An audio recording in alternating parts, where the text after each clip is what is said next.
SC no ar de volta, quem já tá na área, Alice Queiroz, bom dia. Bom dia, Marta, bom dia pra galera que tá nos acompanhando. Hora do esporte, sexta-feira já aquecendo pro fim de semana, né, Alice? Exatamente, né? De padrão, né? Já na sexta-feira a gente faz aquele aquecimento mesmo, porque temos nossos clubes catarinenses entrando em campo. E a gente já começa com informação ao vivo, destacando nossos clubes na Série B. Temos duelo de catarinenses, duelo dos grandes, viu? Criciúma e Chapecoense vão se enfrentar no sul do estado, buscando aí uma vantagem, né, Rafael Niero, que já está com a gente, para permanecer e abrir vantagem no G4 do campeonato. Bom dia, Rafael. Conta os detalhes da partida. Bom dia Alice, bom dia a todos que nos acompanham. Exatamente, eu já estou aqui no CT Antenor Angeloni, daqui a pouquinho o Criciúma inicia a preparação, será o penúltimo treino antes de enfrentar a Chapecoense pela 25ª rodada. Tivemos uma semana cheia aqui de trabalho no sul do estado, né? Teve folga no sábado e domingo e no decorrer da semana treino e mais treino, tático, técnico, porque o Eduardo Batista ele tem uma dúvida ainda, não sei se ele tem a dúvida, a princípio nós temos a dúvida, né, Alice, porque o Marcelo Benevenuto saiu, voltou para o Fortaleza, voltou do empréstimo, né? Retornou a pedido do próprio Fortaleza e fica essa questão da zaga. Quem será o substituto do Marcelo Benevenuto? No último confronto, ele improvisou o Marcinho nessa situação como um terceiro zagueiro e colocou o Léo Maná na função de ala, que vinha sendo desempenhada pelo Marcinho. Não funcionou no intervalo do jogo contra o Remo, ele mexeu no time e a tendência é que ele não mantenha esse esquema para enfrentar a Chapecoense. Pelo que nós acompanhamos dos treinos durante a semana, ele até fechou a parte técnica, o treino de ontem e também um outro treino durante a semana, liberou apenas o aquecimento para a imprensa, mas do que nós podemos acompanhar, a tendência é que ele entre com o Ian Souto na zaga e o Marcinho retorne para a sua função de ala. A outra boa notícia para o Eduardo Batista é que ele poderá contar com o lateral esquerdo Felipinho, que cumpriu suspensão contra o Remo pelo terceiro cartão amarelo e está à disposição. As demais peças do time devem ser mantidas, portanto o Criciúma deve ir a campo com o Alisson no gol, a zaga ali com o Ian Souto, o Rodrigo e o Castan, o meio formado então pelo Marcinho, depois com Matheus Trindade, Gui Lobo, Jonathan Robert e Felipinho, e o ataque com o Nicolas e o Diego Gonçalves, que é o artilheiro do Criciúma nesta Série B. A princípio é isso. E as demais notícias durante a semana foi fora das quatro linhas, por conta da janela de transferências, questão de orçamento e até a permanência do Eduardo Batista, porque durante esta semana surgiu a informação de que o Fortaleza queria o Eduardo Batista, né? E teve a notícia também do Jair Ventura, mas a princípio já tem um novo técnico, o Fortaleza, o Palácio subiu lá e caiu todas estas especulações de Eduardo Batista e Jair Ventura. Agora o Criciúma trata da renovação do seu técnico. Sobre o jogo ainda, a expectativa para o melhor público do ano aqui no sul do estado, até a tendência que batam aí o recorde de público no estado de Santa Catarina, esse confronto entre Chapecoense e Criciúma. E nós vamos saber também como é que está vindo a Chape, como vem para enfrentar o Criciúma para este jogo. Fala, Florão!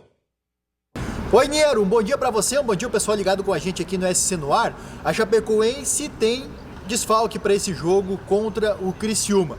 O zagueiro Vitor Caetano teve um problema muscular e não vai ser titular na defesa da Chape.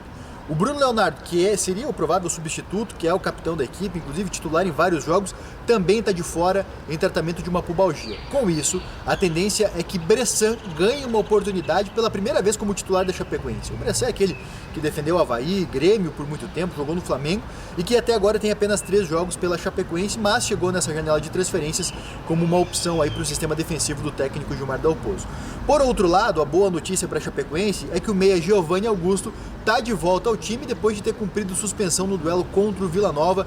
Ele que tem sido o principal jogador da Chapecoense nessa Série B, são 9 assistências na competição, ele é o líder de assistências da Série B, então é um jogador importante para a Chapecoense que conduz muito bem a equipe nessa Série B. Provável time da Chapecoense: Léo Vieira no gol, Gabriel Inocêncio na lateral direita, a zaga vai ser formada por Doma, Bressan, João Paulo, na lateral esquerda Walter Claro.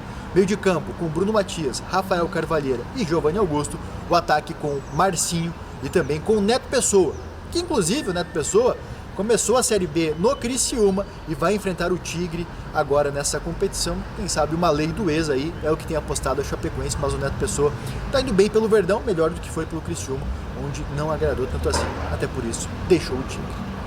Essas informações da Chapecoense, volto para o estúdio com você, Alice. Valeu, Florão Iniero trazendo as informações dessa partidaça. Mas a gente ainda tem outro representante também entrando em campo pela Série B. E é o Avaí que vai entrar diante do seu torcedor na ressacada às 8h30 da noite de domingo, enfrentando aí o líder do campeonato Goiás.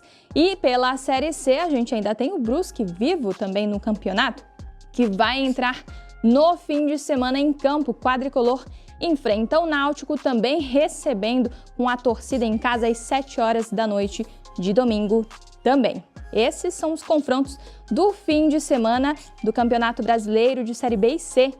E sábado tem decisão em Itajaí, dia importante para o Barra, que pode conquistar o acesso à Série C. Cacá Oliveira conta mais essa partida pra gente. Oi, Cacá. Oi, Alice. Olá para você que tá ligado no SC no Ar. Amanhã, o maior jogo da história do Barra Futebol Clube. Clube que foi fundado em 2013, começou a jogar em 2015, então aí 10 anos de futebol profissional, e amanhã tá valendo o acesso para a Série C.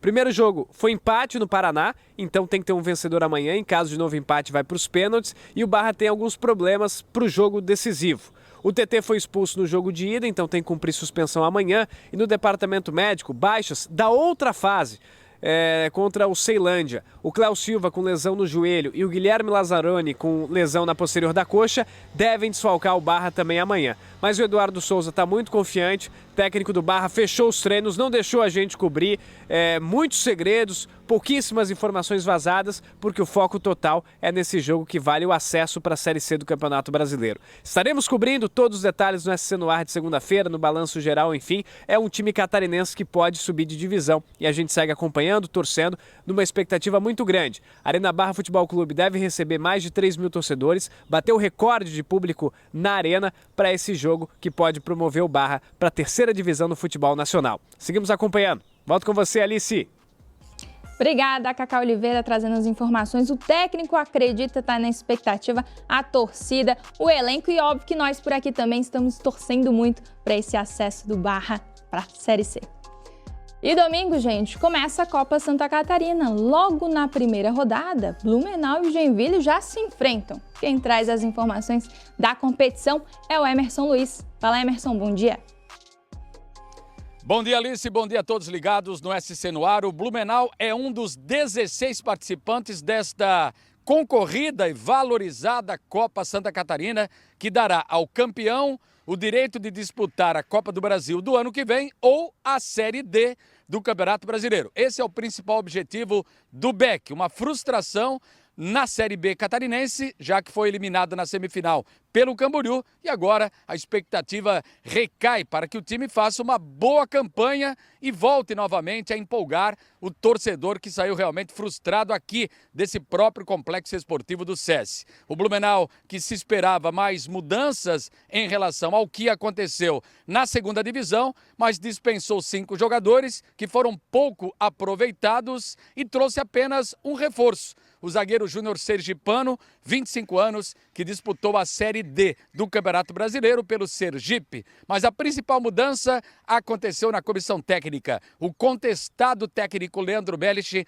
foi embora no dia seguinte à eliminação e para o seu lugar foi mantido o Carlos Correa, que vinha trabalhando como auxiliar. O Correa foi um jogador de sucesso como volante no Palmeiras, no Flamengo, no Atlético Mineiro, jogou no exterior e falou sobre essa sua primeira experiência na carreira. Uma grande oportunidade, um clube tradicional, que vem fazendo um bom trabalho, vem se estruturando, voltando de volta ao cenário, isso é importante. 8 jogos nessa primeira rodada, Alice, mais 3 apenas no fim de semana. 2 pelo grupo C, o grupo do Blumenau contra o Joinville aqui no SESI, 3 horas da tarde. E também vamos ter Nação Araquari e Carlos Renault de Brusque se enfrentando na cidade de Joinville. Aí no grupo D, também no domingo, vai ter Camboriú e Tubarão em Imbituba, na quarta-feira que vem. Caravaggio e Criciúma em Nova Veneza. No grupo A, terça-feira, tem um clássico no Orlando Scarpelli, Figueirense e Avaí. No dia seguinte, em Itajaí,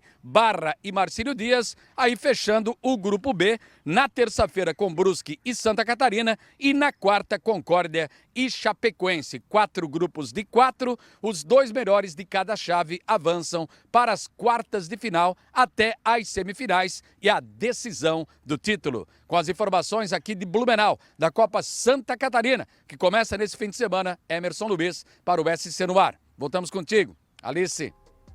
Obrigada, Emerson. Mais um campeonato aí pra gente acompanhar de pertinho por aqui. E para fechar o esporte, a gente fala da seleção brasileira. Com mais de 57 mil pessoas no Maracanã, o Brasil venceu o Chile com muita tranquilidade. Essa foi a última partida da seleção no Brasil antes da Copa do Mundo. E o que não faltou foi gol. Jean Brandão chega mais e traz os detalhes do jogo pra gente. Olá, bom dia a todos. Aqui do Maracanã, o Brasil confirmou o favoritismo. Apesar da vaga garantida para a Copa do Mundo, a seleção brasileira foi com tudo para cima do Chile. Rafinha chutou, o goleiro tentou defender e Estevão, de costas para o gol, fez 1-0. Foi o primeiro gol dele com a camisa da seleção principal. No segundo tempo, o Brasil continuou com o domínio do jogo. Ancelotti atendeu ao pedido da torcida, colocou o Luiz Henrique em campo. Ele cruzou e colocou a bola na cabeça de Lucas Paquetá, que fez 2-0. Luiz Henrique poderia ter feito o terceiro, mas a bola bateu na trave e quem marcou foi Bruno Guimarães. 3-0, placar final aqui no Maracanã. A seleção brasileira volta a jogar contra a Bolívia na terça-feira. Boa, Jean, jogaço da nossa seleção brasileira. Marta, a gente vai ficando por aqui. Segunda-feira, estamos de volta com todos os resultados. Lembrando que amanhã, 1h30 da tarde, também tem Clube da Bola repercutindo os clubes catarinenses. Bom fim de semana, Alice. Para todos nós, um ótimo fim de semana.